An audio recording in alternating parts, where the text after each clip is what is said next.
જય માતાજી મિત્રો, હું તારક ઠાકોર।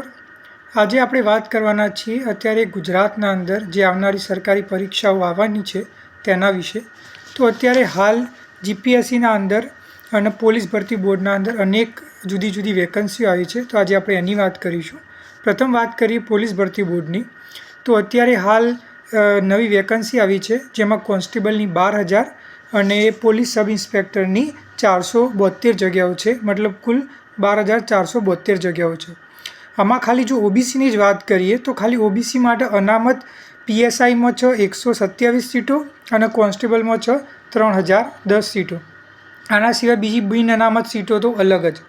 જો સારી રીતે પ્રયત્ન કરવામાં આવે તો આવનારા 6 મહિના 12 મહિનાની મહેનતથી સમાજના બહુ જ બધા બાળકો જે મહેનત કરવા ઈચ્છે છે તે કોન્સ્ટેબલ યા તો પોલીસ સબ ઇન્સ્પેક્ટર બની શકે છે।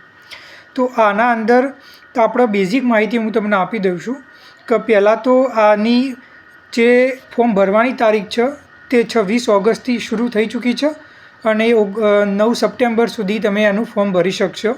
તો જે પણ વ્યક્તિ આ ફોર્મ ભરવા માગતો હોય એ તાત્કાલિક ધોરણે આનું ફોર્મ ભરી દે। જો તમે કોન્સ્ટેબલ માટે ફોર્મ ભરવા માગતા હોય તો તમે 12 પાસ હોવા જોઈએ, અને જો પીએસઆઈ પોલીસ સબ ઇન્સ્પેક્ટર માટે ફોર્મ ભરવા માગતા હોય તો તમે કોઈ પણ સ્નાતક કરેલું હોવું જોઈએ। કોન્સ્ટેબલ માટે 33 વર્ષ સુધીની તમારી વય મર્યાદા હોવી જોઈએ અને પીએસઆઈ માટે 35 વર્ષ।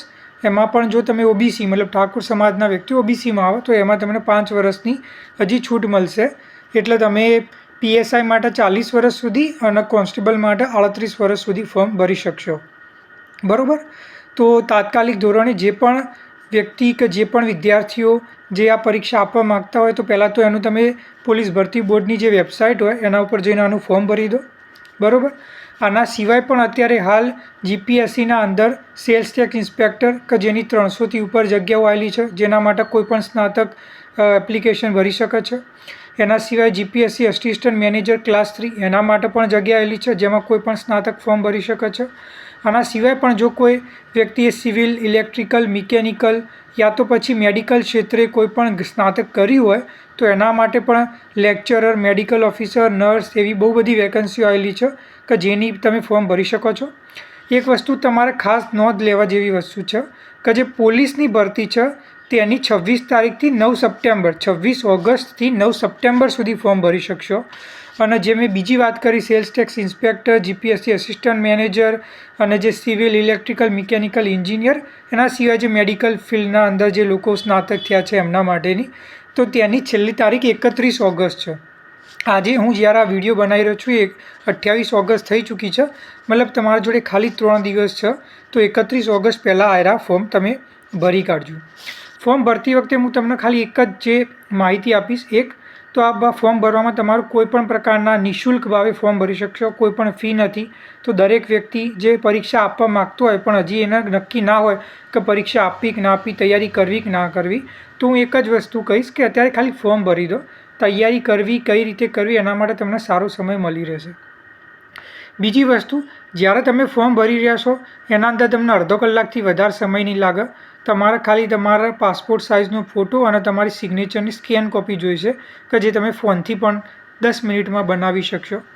એક હું અરજી તમને ખાસ કરીશ, એમાં પણ ઠાકોર સમાજના કે જે વિકાસથી વંચિત સમાજના જે ઓબીસીમાં આવતા લોકો હોય એમના માટે, કે જો તમે કોઈપણ પરીક્ષાનું ફોર્મ ભરી રહ્યા છો તો તમે જાતિ પ્રમાણપત્ર અને તમે નોન ક્રિમિલિયર સર્ટિફિકેટ ઓબીસીનું આ બંનેના દાખલા નીકાળો અને દાખલાની માહિતી સાથે જ ફોર્મ ભરો તો જ તમને અનામતનો લાભ મળશે।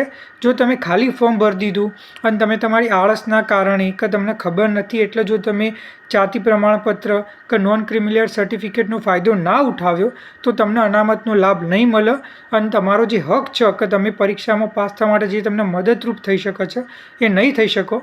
તો ભલે તમારા 2-3 દિવસ જશે, તમારા મામલતદાર ઓફિસે જવું પડશે, પણ જો તમે જાતિ પ્રમાણપત્ર અને નોન ક્રિમિલિયર સર્ટિફિકેટ ઓબીસીનું નીકાળીને ફોર્મ ભરશો તો તમને પરીક્ષાના અંદર બહુ જ ફાયદો થશે, એટલે એની ખાસ તમારી નોંધ લેવી।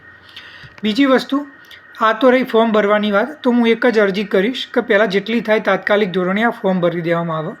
બીજી વસ્તુ કે મેં પોતે યુપીએસસી હોય જે કલેક્ટર માટેની પરીક્ષા હોય છે, જીપીએસસી ક્લાસ 1 2 જે ડેપ્યુટી કલેક્ટર ડીવાયએસપીની પરીક્ષા હોય છે, સેલ્સ ટેક્સ ઇન્સ્પેક્ટર હોય, પોલીસ ઇન્સ્પેક્ટર હોય, આ બધાની પ્રાથમિક પરીક્ષાઓ ખૂબ સારી રીતે પાસ કરેલી છે.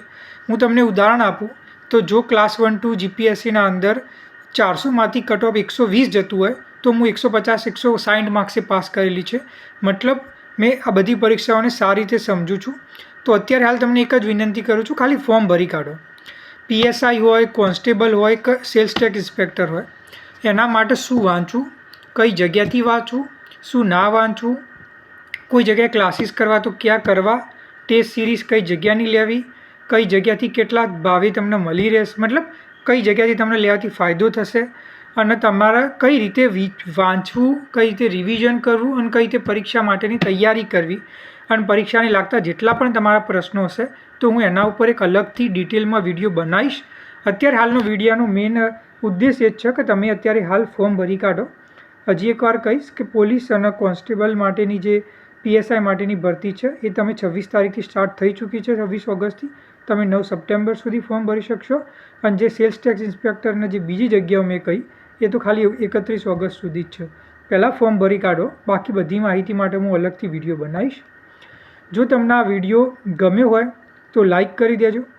આ વિડીયોને થાય એટલો શેર કરજો કે જેથી તમે જો તૈયારી નથી કરતા તો તમારા કોઈ ફ્રેન્ડ હોય, કોઈ સગા સંબંધી હોય કે સમાજના કોઈ પણ વ્યક્તિ હોય કે જેમને તમને લાગે કે આ વિડીયોથી લાભ થઈ શકશે તો એ તમારા વોટ્સએપ ગ્રુપ હોય, તમારું ઇન્સ્ટાગ્રામ હોય, ફેસબુક હોય કે કોઈ પણ સોશિયલ મીડિયા ચેનલ હોય ત્યાં આગળ આ વિડીયોને શેર કરો કે જેથી વધારેમાં વધારે લોકો સુધી આ માહિતી જઈ શકે. મારી ચેનલને સબસ્ક્રાઈબ કરી દેજો કે જેથી હું આવનારા જે નવા વિડીયો મૂકીશ તો એમના વિશે તમને માહિતી મળી રહે અને તમે એને જોઈ શકો. અને તમારા કોઈ નવા વિષય ઉપર વિડીયો બનાવવો હોય કે કહેવું હોય કે આ વિષય ઉપર વિડીયો બનાવો છે તો એના વિશે કે તમારા જે વિચાર હોય તમે કોમેન્ટ બોક્સમાં જણાવો તો હું એ વિષય ઉપર પણ સારી રીતે રિસર્ચ કરીને વિડીયો બનાવીશ. અને હા, જો તમને જરૂર લાગે કે પછી જાતિ પ્રમાણપત્ર કે ઓબીસી નોન ક્રિમિલિયર કે બીજા મહત્ત્વના સર્ટિફિકેટો કઈ રીતે અને ક્યારે કઈ રીતે નીકાળવા કે શું ધ્યાન રાખવું તો એ પણ તમે જણાવજો તો હું એના ઉપર પણ એક વિડીયો બનાવીશ. જય માતાજી.